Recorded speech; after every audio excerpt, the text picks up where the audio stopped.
I grew up in rural Idaho, so redneck country. And my whole family, they were obsessed with Larry the Cable Guy. So Get her done. Get her done. So I remember, like, I grew up hunting and like going dirt bike riding and whatnot. And whenever we get stuck, my uncles would always be like, "Come on and get her done. You gonna get it out of there? Come on, get her done." Hello, friends. This week's episode had some technical difficulties on the audio side. I still think it's super funny if you can get past how muffled and robotic my voice sounds. I hope you enjoy it. It's a very funny episode. Here we go. Are you just trying to live, laugh, or love? Or are you just trying to do all of the above? This is the podcast for you. If you're an aspiring comic, a headlining comic, a class clown, or just an average bro or doe looking for a good time, you, my friend, are in the right place. Welcome to the magical world of Just Trying to Podcast. Here we go. Welcome, triers, doers, and everything in betweeners. This is Just Trying to Podcast with your host, Mike, Tony, Heath. This week, I am joined by a very special guest on the podcast. This man has traveled the world to and fro. We are here on our job's annual getaway retreat, which is why we look like bums. We just ran 2 miles. This guy's about to run a half marathon. He was one of the groomsmen in my wedding. This guy has been quoted by Forbes magazine as a financial guru. So this week is all about just trying to finance with the one, the only, Taylor Garnica. Give it up for him, everybody. Wow, a roaring applause. A roaring applause coming in.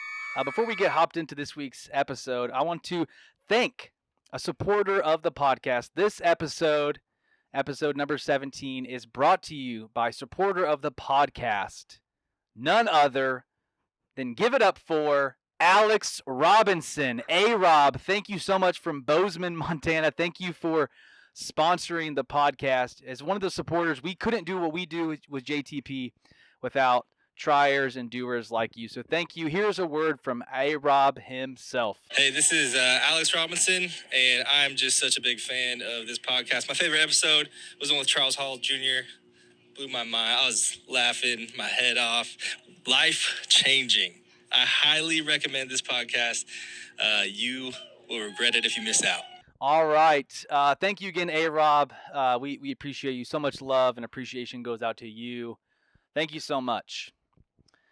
Taylor, I want to get things going. We've already said, you're by Forbes magazine, a financial guru. I have to fact check that.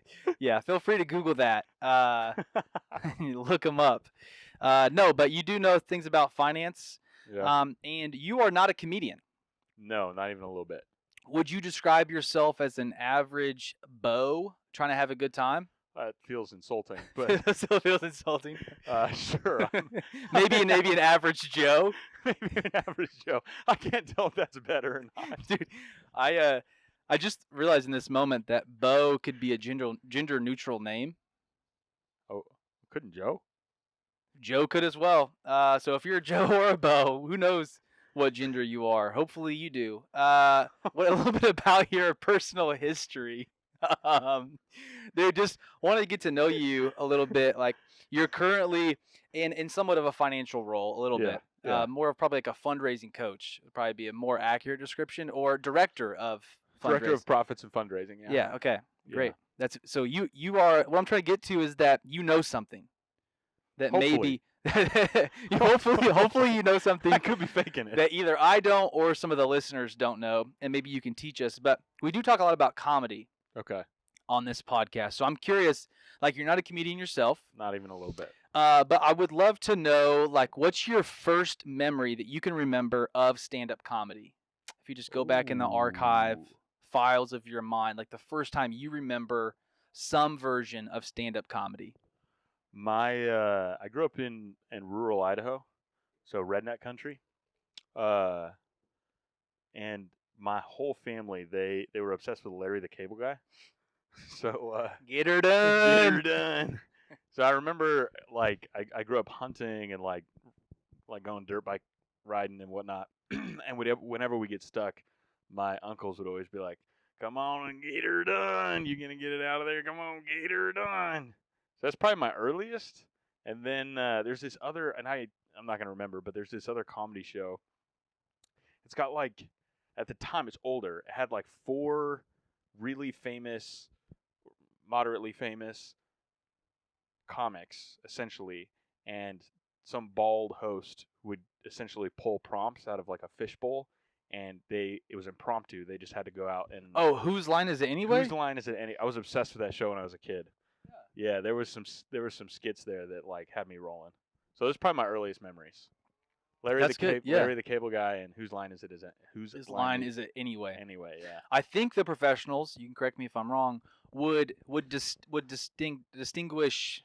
That was a tough word to get at. My Missouri is showing right now. Distinguish.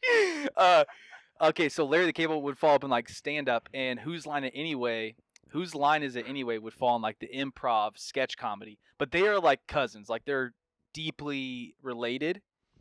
That's at least how I think about it. Yeah, I would agree with that. But like even like I feel like, but because like some like stand up comics like are like improvers, like they'll get up and like they'll do stage work, like or crowd work on stage, like they'll do like something live on the spot. They'll come up with something. Like other people, like stand-ups are like rehearsed and like they have a script, whereas improv is just like, pull a line out of the bucket and then like you just make something up. Yeah. Like maybe you have a character in mind, but it's like on the spot created, whereas like most of stand-up is like not improvised, but a show rehearsed. Yeah. But like they're very similar art forms, I would say. I would agree with that. I wouldn't even have considered comedy as an art until like the last couple weeks. What shifted in your mind? Honestly, we're in a beautiful place right now, and I was driving a coworker's car up for him, and I didn't want to listen to music, so I just threw in some podcasts, and I was listening to a Joe Rogan podcast with Andrew Schulz, whoever that comedian is. And they were talking about comedy as a form of art, and the way that they dialogued about the different forms of art within comedy makes now, as a listener and an understanding of comedy, very, very, very, very, very shallow, very shallow understanding of comedy, very much can see it as like an art form. So as an example, something they talked about was there's a difference when you're in a small room and maybe an audience of 50 versus when you're in an arena and you've got 10,000 people watching you. The way that you deliver the art fundamentally changes because you can't work a room with 10,000 people in it because it's not as personal. Whereas with a room of 50, like you can play with the crowd, you can like poke fun at people, and that to me makes sense. And how you have to like change your art, and like I don't even know if I would call it strategy. Your approach to it, Yeah, maybe. Yeah, could be a strategy. Yeah. Have you ever been to a live comedy show, like a live stand-up comedy, like? Yeah, yours. Well, like besides like I should have clarified that. That's a good clarification. So you've been to an open mic at the Spokane Comedy Club. Yeah. The first time I did comedy. Yeah, and the guy told me, I don't know if that's appropriate to say. I'll probably cut it out, but I'll leave the part in where I said I'm probably going to cut it out and leave the audience to wonder what you said. But so you've been to an open mic, which is like mostly unprofessionals. Like and people who very uncomfortable. Yeah, so like people like me for the first time they're going on stage. Maybe they haven't practiced what they're going to say. Maybe they don't even know what they're going to say. Then you also have professionals that are going up there working new material or just their greatest hits. Who knows? Right. So you've been to an open mic at a comedy club, which is probably a higher level than just a bar. But have you ever like paid to see a professional comic like on a tour or whatever? Oh, never. No. it's for no other reason besides like it just never interested me. Yeah. I have this subtle thing where if their job on stage is to make me laugh, I'm like challenged by that. I'm like, okay, I'm not gonna laugh then. It's interesting. It's It's fascinating. yeah, right. I'm like, you can't make me laugh, and then it becomes this weird game. And at the same time, if the comic is a total dud, it's just awkward. Yeah. And so it's never like that might be harsh, but that's my take on it. And I'm like, I can't. No, do I that. think that's interesting. You have a perspective, like as someone who's never gone to a live comedy show, you've No. seen some comedy. Yeah. You've listened to podcasts about comedy, because it is a different environment. Whenever you are around a dinner table or you're on a walk with a friend, you tell them a story, like a funny thing. You're like, that is hilarious. And you could say that word for word on a stage and get no laughs. It's like the environment of like, I expect you to be funny, or I expect you to make me laugh. Like I paid money so that you on stage would make me laugh as the customer, you know? Yep. So it's like a very interesting art, because like it's like, I view it, I'm not a musician, but I view it differently. Like if someone played a song for you at like a family gathering, that'd be a weird thing. But like you would probably still, like you could Hold still, on, guys, stop eating dinner. yeah, I Do got something. a new song for you. But like the change in those environments from like the casual to like I've paid to enjoy this entertainment, like it doesn't feel as different versus like a joke, like a story or something funny you say on a stage. Gotcha. Like the difference between like a casual environment to like this very formal, like there's lights and speakers, how it's received differently. Right. Like you were just talking about the pressure of like, you think you're gonna make me laugh, and like you got to work for it, buddy. You know? Yeah, Like, no, totally. Yeah. Totally. There was something in that podcast that I was listening to where you have to sound genuine is the theme I kept hearing. Like you have to believe it almost. And what they were saying is the audience can feel when you don't believe it or when you're not emotionally connected to what you're talking about. Right. And how that connection between the performer and the audience, I mean, you could apply that to music, you could apply that to acting. Like if someone isn't connecting with their audience as an actor, we'd call them a bad actor. Right. Or like if your music doesn't connect with your audience, they're just not going to listen to you. So in that sense as well, it helped me understand, one, the complexity of comedy, and reinforce that I will probably never ever personally do stand up because I'm not that funny. We'll see. And yeah, I just have a newfound respect for it. I think. I think. I don't We'll know. find out. We'll find out. Okay, so I'm interested, as someone who isn't a comedian themselves, has never done comedy, who's never been to like a live like professional show. Do you have a Mount Rushmore of favorite comedians? Like your top 4, like who you putting up on your Ooh. Mount Rushmore of favorite comedians? Dude, every time I listen to Andrew Schulz, dude, he's up there. He is so offensive, but just in the right ways. Like, So offensive, but in the right way. yeah, it's good. It's good. Gosh, he just started a podcast. He's like from the South. He's got like a mullet. And he just says Give things. me one more descriptor. I'm gonna find him. Yeah, one more descriptor. He says when he talks, you just don't understand what he's saying. Are you talking about Theo Vons? Theo Vons. Theo Vons. Okay. Theo Vons. Yeah. We had that third descriptor really brought it home. Southern mullet. Whenever you hear him say words, you're not quite sure what are you talking about, but if like he I'm ta- laughing. You know, Exactly. like what And are you if- saying, dude? Exactly. And if he talks long enough, you're like, oh yeah, I understand, but very, very loose connection. I'll roll with it. All right. Well, there's this one clip of his podcast that I love. He's talking about when he was born, that the doctors said he was born with a rare body style. Like he had the rib cage of a large cat. He had the heart of a lesbian, you know, that real ticker, and wants to do something naughty. I'm going to cut that out too, so people don't know what we said, but like it was on the edge.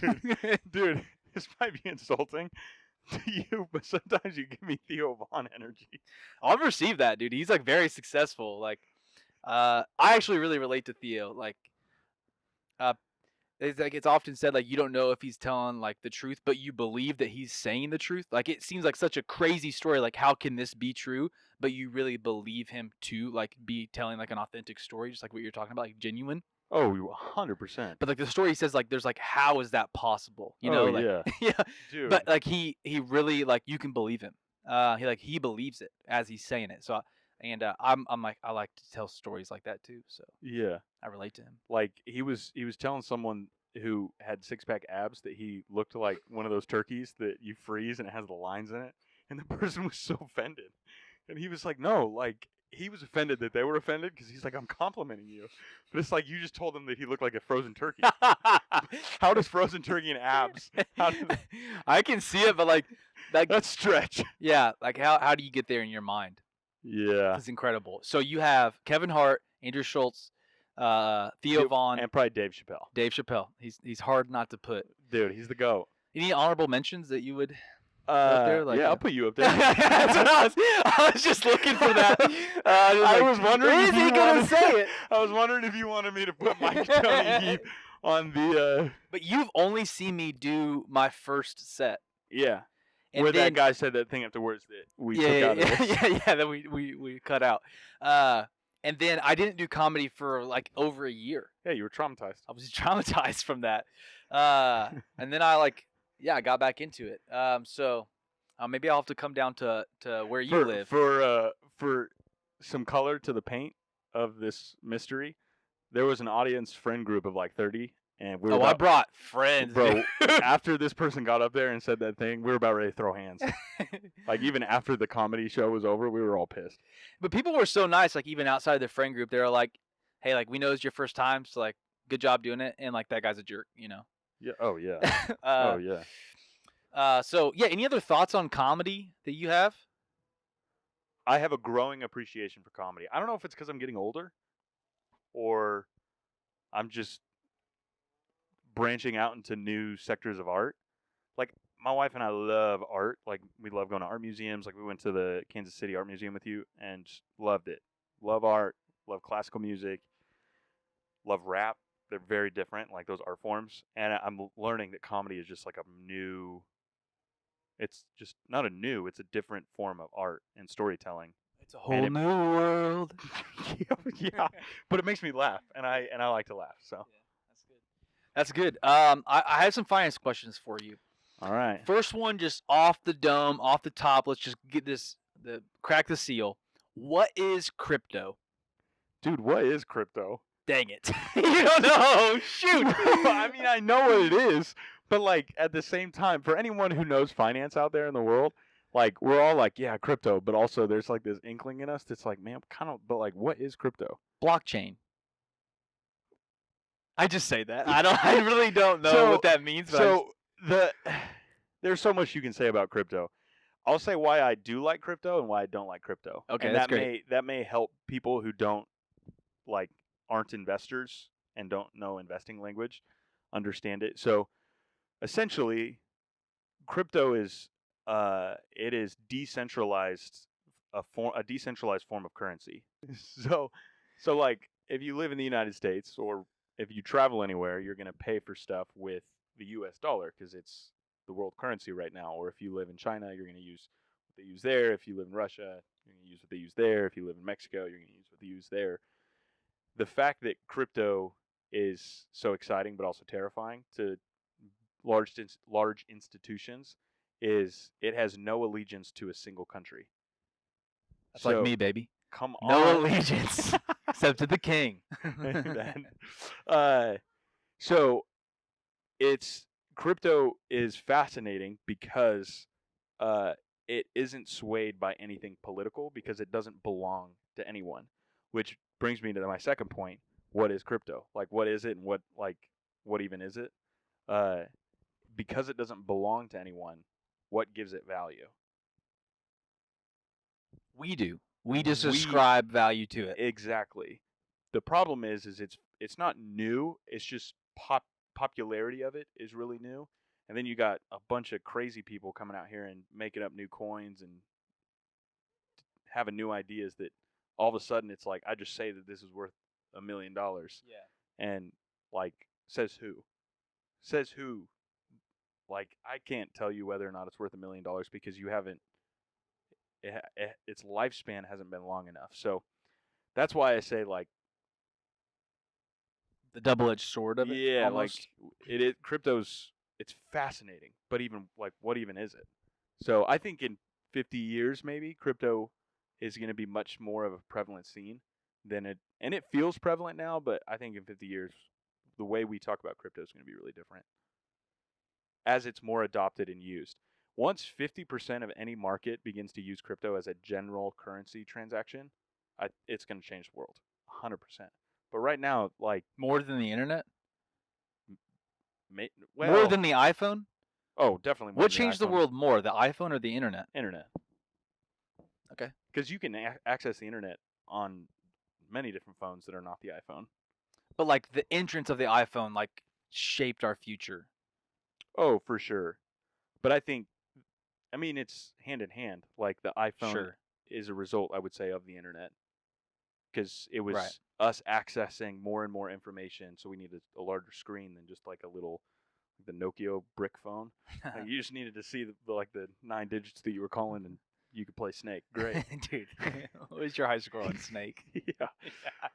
But because of the internet, like, Yeah. we need more of a screen to access more of the information that we're looking for, whether it's checking our email or looking at funny videos or looking at social media, like whatever it is. That's a result of the internet. So I think they go hand in hand. Like, the iPhone wouldn't be what it is without the internet, and I really don't think the internet would be what it is without the iPhone, because the Yeah. iPhone started the whole trend that you're seeing with all the other phones and technology that we have today. Like, even in the iPad is just a larger iPhone. I have nothing to refute that. I wanted to, but nothing came to mind of favorite how thing- I could disprove that. My favorite thing is seeing people like at graduations, and you see that grandma, and she's got her like Her giant giant iPad. iPad. She's like taking a photo. It's like, why don't you just bring your TV? Yeah, that's good. So should I? I don't know if you should on me, but what would you say about me investing in crypto? Like, should I have crypto? Let me preface by saying I'm not a financial advisor. I'm just a weird Disclaimer guy. at the bottom of the screen. This is not official advice I am of not how a- you should use your finances. Just do a quick Google search on whether or not I'm actually on Forbes. That should tell you. Just a weirdo whose whole family's gotten really into investing and done really well with it. I am a firm believer in playing it safe, not playing it risky, because it's just way less stressful. And if you play your cards right, you'll do well in general investments.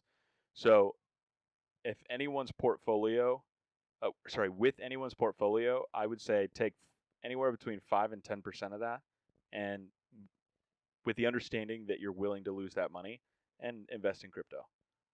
But it has to come with a precursor that you're okay if that money goes from however much to $0. Sounds like sound advice. Yeah, 5 to 10% of your portfolio, all of it. I think if you want to get into crypto, then do it. My portfolio is like 2% of it is in crypto, just because I don't like volatility. And volatility is just for, I mean, I know what it is, but just if someone's listening or to this and they don't know what volatility is. So markets change. The stock market is changed all the time by corporations making bad decisions, good decisions, CEOs getting caught in affairs, making bad decisions, what's happening in the world, whether we're at war. There's so many factors that impact the stock market. That brings a level of volatility. So volatility is the changes in the market. And the more aggressive you are in your investments, essentially the higher the chance of loss if those investments aren't necessarily diversified, or they're in stocks that are maybe not as reliable. The return on those is typically higher, but the risk is also higher. So crypto, super volatile. We saw that. And during COVID, I mean, everyone was like, dude, sell everything you have, buy Dogecoin and Bitcoin. And it went from like, I don't even know what, to like 50K for a coin. And now, I mean, I checked like a month ago, it was like 22,000 for a coin. For Bitcoin. For Bitcoin. Yeah. In 2 years, that's a ton of change. I would say that's volatile. That's great. It's also beginning to rain. Yeah, should and I'm we move? wondering how hard it's going to go. I feel like it's just getting darker and darker. So maybe we like. There's not even a great place to move. But we'll be back. Okay. Learn something every day. Dude, okay, so here we are. We've moved. If you're getting the video version of this, you're like, what just happened? They teleported. We just moved out of the rain. And so it's funny you bring up Dogecoin because I actually got in the right time on Dogecoin. Did you get out at the right time? I got in and out almost at the perfect time. Dude. I got in when Dogecoin was at 7 cents. And I got out when Dogecoin was at 47 cents. Not when it was at like 63 cents. I was like, I'm just an eternal optimist. I was like, it's going to keep going, baby. It's going to $1, and then I'll sell. And then it got down below 50, and I was like, all right, I got to sell. So I sold. No way. Yeah, that's actually how I bought my smoker, my grill, was a Dogecoin investment. Heck yeah. Yeah, so I took the profits from Dogecoin and bought a Traeger. Heck yeah. Yeah. Pretty cool. So that's what I mean when I say that's super cool. But like I could have lost all of that money. And if I would be in it now, I think I would have. Yeah. Oh, 100%. So that's what I'm saying. Like for people who don't understand investments or marketing, when we say volatility, what you hear are those stories. Like, dude, I just put my money into the market and I made a ton of money and I bought a Traeger. I'm not making fun of you specifically. That's amazing. That is my story, though. No. I got lucky. Yeah, that's amazing. But we hear those stories and assume that that's what all investing is, and that's not true. That's just a small portion of investing. There's a guy that, I think they call him the Dogecoin master, and there's a finance guy that I listened to, brought him on his podcast, and it was right when Dogecoin was like at its peak, like. Dude's worth millions and millions of dollars. He took all of his, I think he was making like $40,000 a year, everything he had in savings, maxed out his credit cards, borrowed parents' money and like money from all of his friends, invested all of it into Dogecoin. It was at its like lowest, and overnight became like a multi-millionaire. And dude, people were like, the internet was freaking out. They're like, dude, this guy's amazing. Heck yeah, everything's awesome. Goes on this guy's podcast that I listen to, and he's like, hey, if you sell all of your Dogecoin, all of it, because I don't think it's reliable. I think it's volatile. I don't think it's reliable. And you invest it into like index funds, mutual funds, a very diversified portfolio that guarantees you an 8% return or 6% return or whatever it is year over year with the millions of dollars that you have, you'll be making $50,000 to $60,000 a year. You can go back to your old lifestyle, which is the same lifestyle you have. You're just not working and you're super rich and don't do anything. But you'll have that for the rest of your life. And he's like, no, man, can't. Dogecoin, it's not going anywhere. And like 6 months later, he's broke. Oh, he didn't sell? He didn't sell. He kept it in Doge. Oh, no. So he paid off all of his credit cards with the millions and millions that he made, paid everyone back. But now he has $0 and lost his job that paid $40,000 a year or whatever. And he probably didn't even get a grill out of it. He probably didn't get a Traeger. Dude, what a bummer for that guy, man. You did better than him. I haven't accomplished a lot in my life, but I'm taking pride in that. I've at least done that before 30. So there you go. Dude, okay, here's a question. I think you just kind of talked about it, but like, should I trust my 401k and will it be there when I turn 65? Maybe. Hopefully. Dude, I hate that answer so much, dude. So let's play extremes. If you do a zoom out on the United States, we're like 240. How old is the United States? That's a great. I feel like. What did Alexander Hamilton say? That's how I learned most of my American history. That musical that we watched together in your living room. And I fell asleep. Yeah. I don't know what he said. 200. We're 200 something. What was it, 1776? I'm terrible at math. I'm pretty sure, but like, yeah, so 1776. So like that's 24 years to 1800. This is how I do math. This is a world. So yeah, we're like 247 years old. Okay. Someone will correct us if we're wrong. 247 years old. Yeah. I don't know about that. Anyway, so the U.S. market's been around for 200 whatever years. Yeah. And if you do a zoom out on the economy then versus the economy now, if you look at the graph, it is an upward trend constantly. Like there's no, it isn't until you really zoom into like the Great Depression, the 2008 Great Recession, now with COVID and all the tiny little bear markets in there. Like Bear markets? it's when the market's down essentially. Oh, okay. Uh, And bull is when it's bullish. If it's bullish, it's up. yeah. All right. Bear down, bull up. Bull it up. I could be getting those backwards because I just want to run and I'm a little dehydrated. But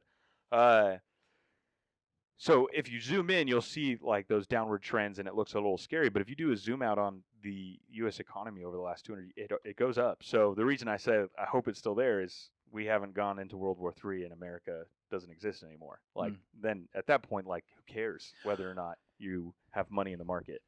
But if we look at the trends of history and we look at just how inflation affects the U.S. economy, the cost of living increases, the cost of or the wages increase, then so shall too our investments increase, and we should hope for a return. Now, depending on what's happening in the world when we retire in 2000 and I don't know 50. I don't know when we retire.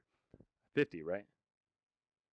60. I think it's 2060. 2060. I mean, we could be at war like we are now, kind of. There could be another. I don't even know what that means, dude. Are we at war right now? That's news to me if we are. Dude, like, what do you mean we're kind of at war right now? I'm an American citizen. I do not think we're kind of at war. What does that mean? Ukraine stuff. Oh, Yeah, okay. Yeah. I get what you're saying. Like, we're involved in, like stuff. we personally don't have troops in Ukraine, but like with the Iraq war, we had troops over in Iraq. I got you. Like all of that affects the economy, or maybe there's another like crazy pandemic, or maybe there's another. Who knows what's going to happen in 2060, and it could change how much we get on our investments. It could be really low, it could be really high. All of that impacts how much money we get when we are ready to retire and essentially put our chips in. So is it safe to put money in a 401k? Yes. Does it guarantee you with absolute certainty that you will 100% get that money back? Well, if we're playing extremes, no, because we could be at war. We could not be a country by 2060. I think we will be. You have to play the extremes, because when you play the extremes, it helps kind of calm the anxious voice that's in everyone's head of, should I get involved with investments, which is absolutely. Because if you're not investing, the general inflation, it's not true right now because the economy's not in a great spot, but generally inflation increases 2% year over year. So every year, things get 2% more expensive, essentially. That's why wages need to increase. If inflation is 2% every year, it requires more U.S. dollars year over year to buy everyday goods that you and I use. Buy homes, buy groceries, buy gas, buy cars, all that stuff. If we're just putting our money away into a savings account in the bank, the interest rate that we get on savings accounts in banks is like 0.3%. So if you do just basic math, if things are getting more and more expensive, 2% every year, we're at a -2 deficit. And if the interest rate is only 0.3% in a general savings account, that goes from essentially -2% to -1.7%. If the general market return on a 401k or like an index fund is 6% or 8%, that combats the inflation, and that's what gives you the pillow when you go to retire, that allows you to retire and go spend time with your grandkids if you have grandkids, or travel and see the world, or not work. And so like that's the advantage of just putting money in a savings account. Like you're not going to be able to match inflation. No. So there is no advantage to putting money in a savings account. Yeah, that's what I'm saying. Like, so like the investing in your 401k or some other smarter fund is like, it is volatile, but also like inflation is your money just losing less value. Yeah. Like, I mean, go back to the 1920s. It cost our great grandparents or whatever like $1,000 to buy a house, if that. Wild. Now it's like $500,000 in most places. Yeah. That you want to live to buy a mediocre house. 1,000 to 500,000. That's a result of inflation. Cars way back when, you could buy a Coca-Cola for like a nickel. Now it's like $4 for a Coca-Cola at a gas station. Jeez, dude, come on, man. Yeah, so come on, gas stations. I don't even drink soda and I'm mad. But that's what I mean when I say inflation. It isn't always 2%, but some decisions were made and some people voted on some stuff and some policy was enacted that helped the U.S. economy ensure that inflation kind of was set around 2%.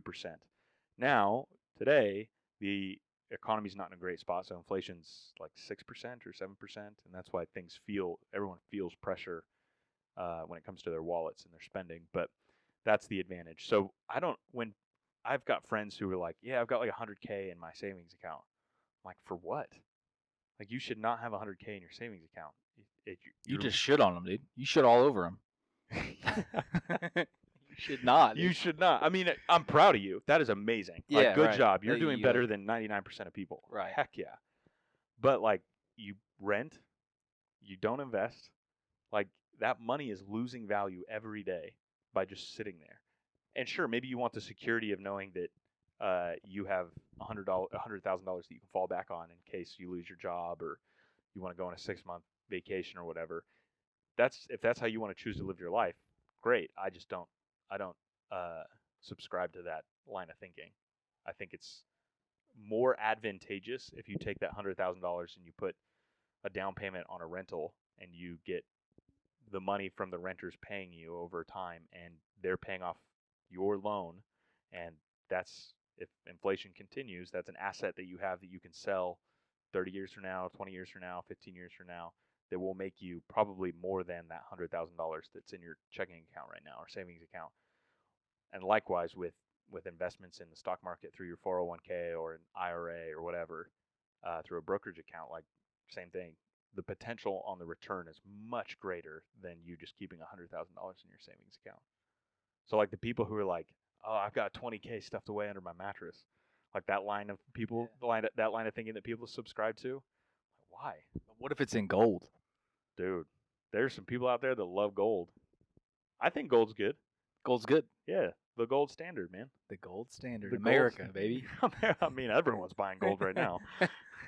Are you? I'm not. I do. Okay. I'm sorry, I do have a little bit, but like. Where? Everyone's getting shot.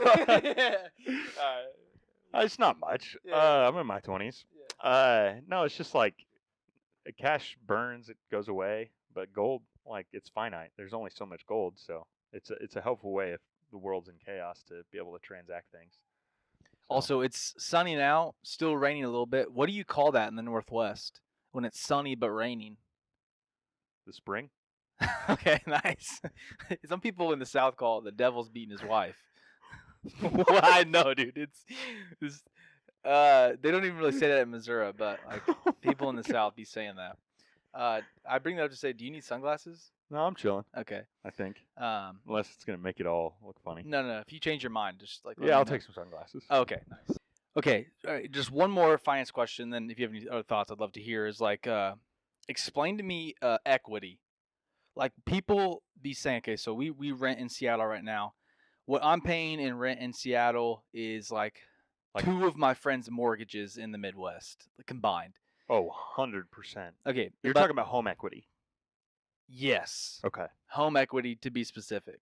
So people are like, I'm not gonna rent. I'm gonna buy in whatever place so I can build equity. I don't want to sink my money into rent. And I've never in a conversation until this moment right now been brave enough to say, what do you mean? With the HE double yeah, like, the HE double hockey I'll be like, sticks. yeah, dude, good job. That's smart, dude. You're big brain thinking, you know, that's what I tell people. Yeah. Yeah, so that's a good question. Big fan of real estate and the real estate market. My wife and I just bought a house, love it.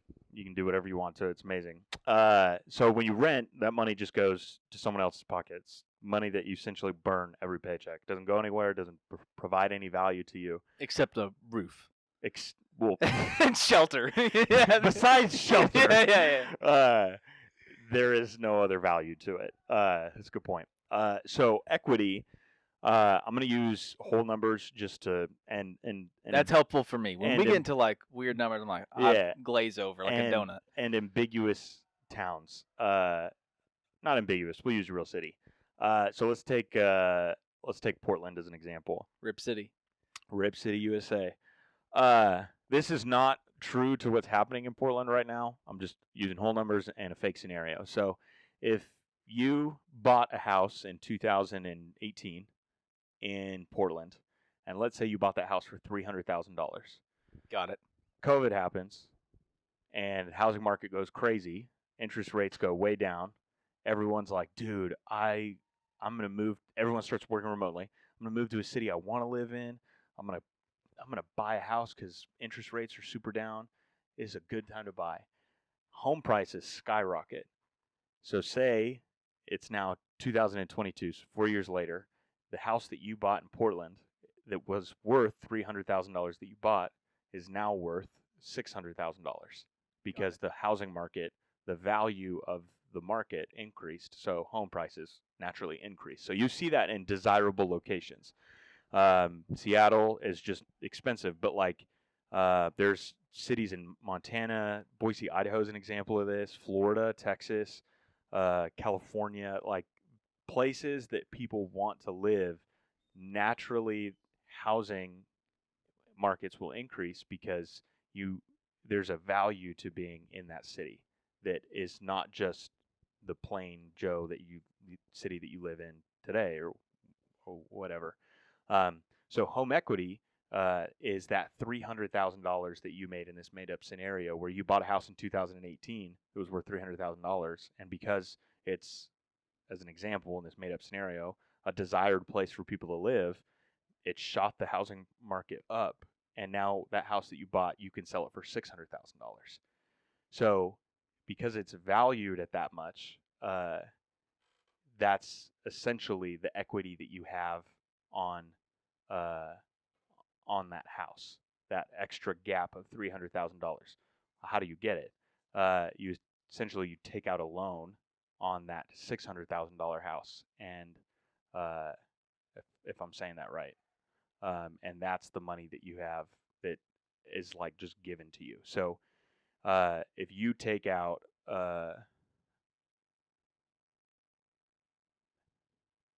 maybe I don't know a home equity. Dude, I was with you until you got to that loan piece, and I was like, okay, the $300,000, is that the equity? That's what I was like waiting for you to say. We can cut this all out if you want. No. I was like, wait, I got a video editing software. I can chop it up, baby. I don't know. We've already cut some stuff out, dude. No, I got lost in my Got lost in the sauce, baby. The sun's beating down on you, dude. He's cooking over here. Dude, your face was so funny. Oh, you were like, that makes sense. And then I said the loan thing. And Dude, you like took me off the deep end. I was like, I can't swim. I can't swim. You Throw were me a like- life jacket. You were like, oh, I don't know how that works.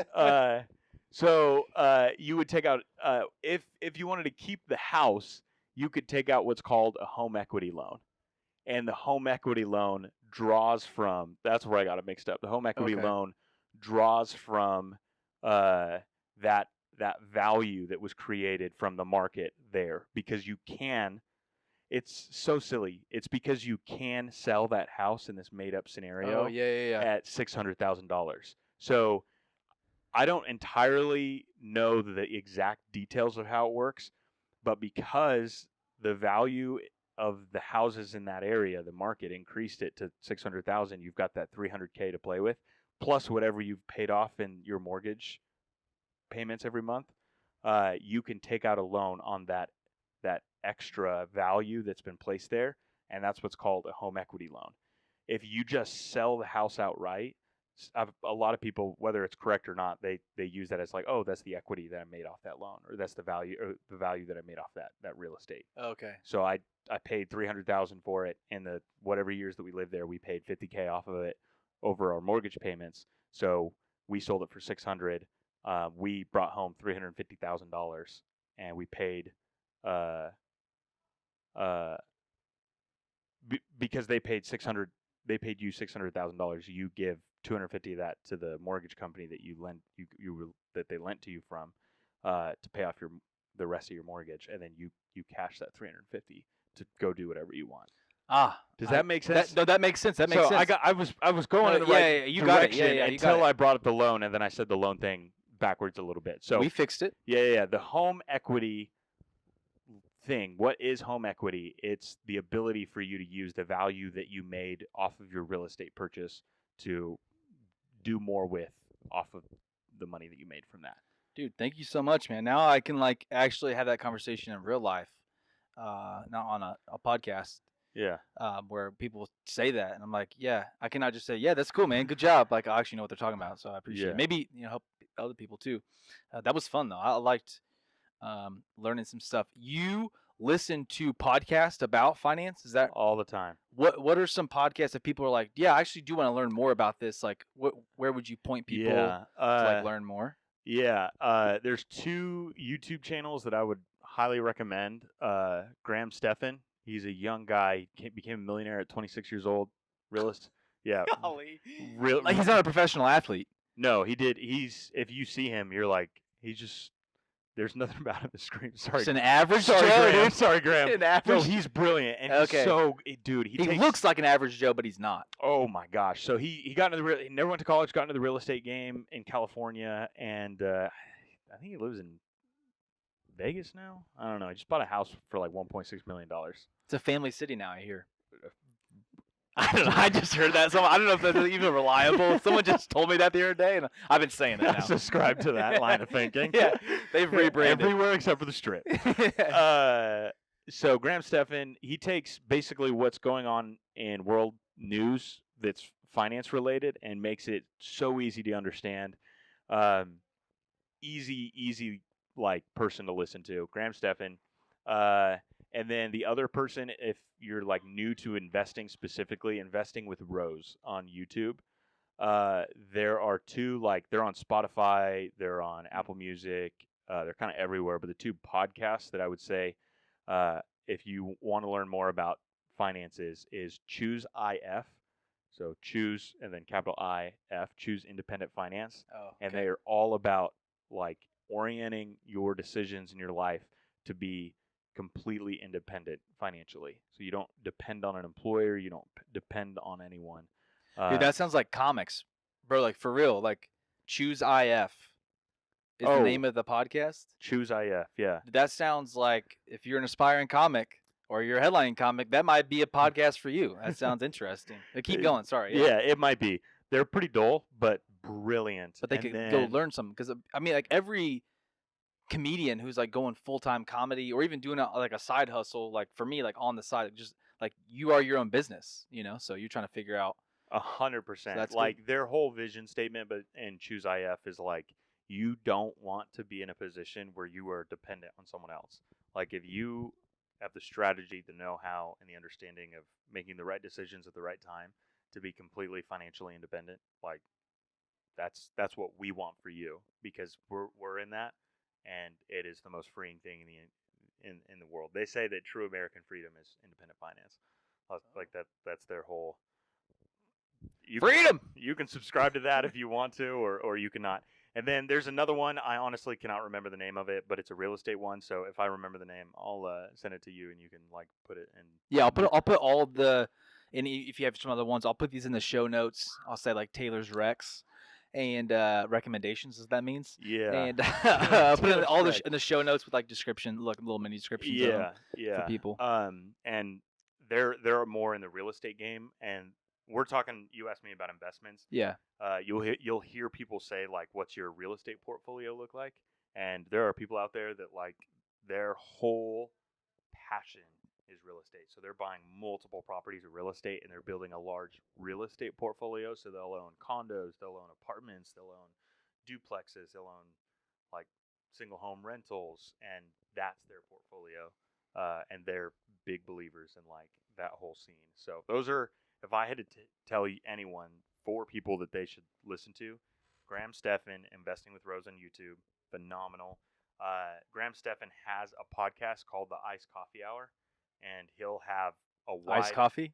the iced coffee hour. Okay, nice. And he has a wide array of business owners on his podcast. Listen to all of them. And then the two that you'll find that necessarily aren't on YouTube, Choose IF, and then this other one that I can't remember the name of. That's more real estate that I can send you. Yeah, that's great. Thanks. Yeah. Was there a question you hoped that I would have asked you that I didn't? Either about comedy or finance or your life? The only other thing, it's not that I hope that you would have asked me this, but it's not related to comedy because I'm not a comic. Don't understand it. Love it. Don't understand it. But more in the finance sector is a lot of the times people who have never invested before or have never bought a home want to get involved in real estate. A question they ask me is, where do I start? You have to start with your personal budget. And the following question that I get is, how? So people don't have an understanding of how to build their monthly budget that puts them in a position or sets them up at a pace that is good to get to a place where they can pay off some debt and invest and save for a house. So there are, they call them like the industry standards of like kind of what you should shoot for. So I'll just break that down really quick. Great, yeah. So when you take, let's take 100% of what you make after tax, and we're going to go by the month. So throw any number in there. It's $1,000, it's $5,000, $10,000, whatever.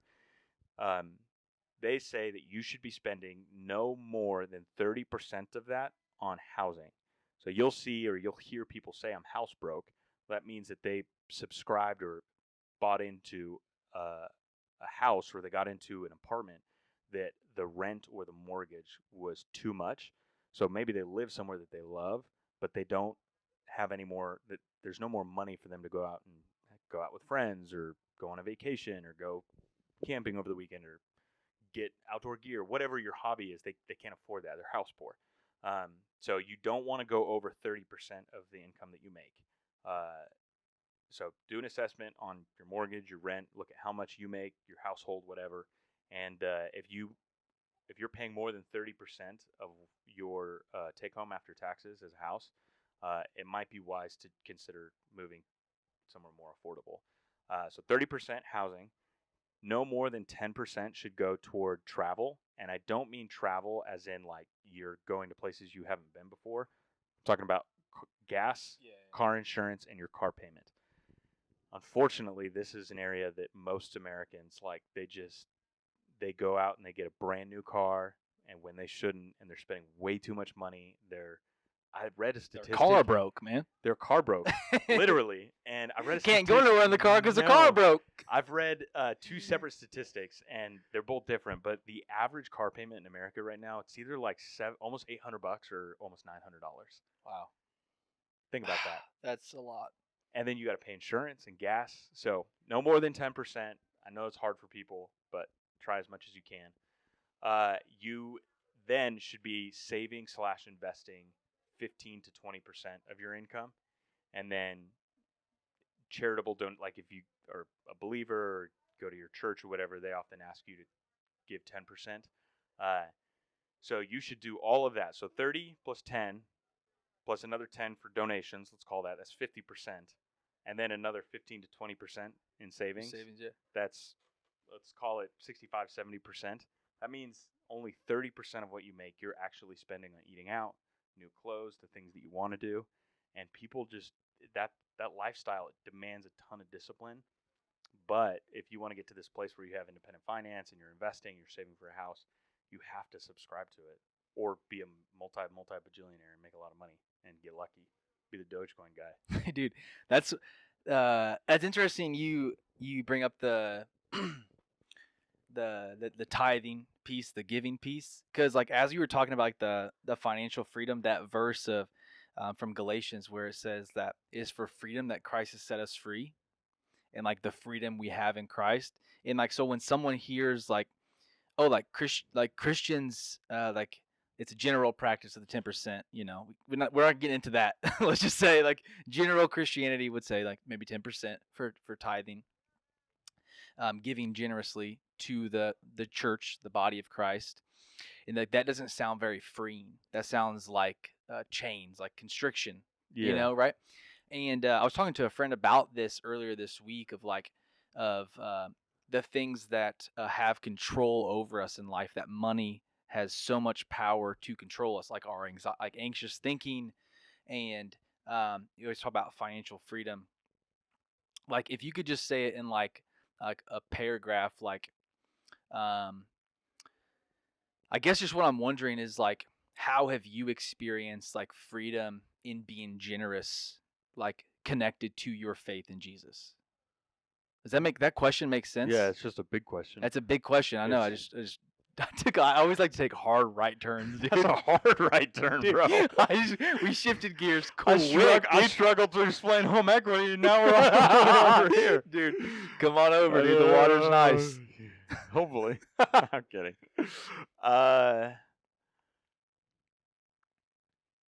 In a paragraph. Yeah, like I was just thinking, like what Jesus says, like it is like I think the Apostle Paul quotes Jesus in the book of Acts, where he says how like the Lord said, "It's more blessed to give than receive." Like this generosity. I think giving reminds me, whether I want to or not, that hope, happiness, and fulfillment does not come from a paycheck or how much money is in my checking account or investments or whatever. It comes from first a heavenly Father, and then my family, my wife, and the people that I have around me who know me and are there for me, whether I'm at the highest of highs or the lowest of lows. Money will never and can never replace that. And when I and my wife give to the various places that we give, it is a genuine reminder of that, and it frees up the rest of our finances as we look at our budget to think through that lens. You said hope, happiness, and fulfillment.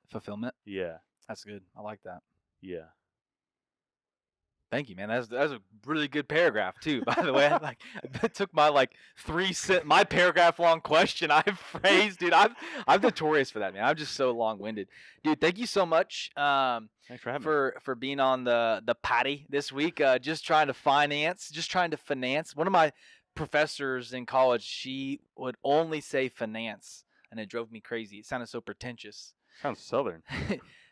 Oh, that's interesting. I've always associated with being pretentious and like uppity when you say finance, but maybe it's just a Southern thing. It might be a Southern thing. Wow, too. I need to check myself before I wreck myself, dude.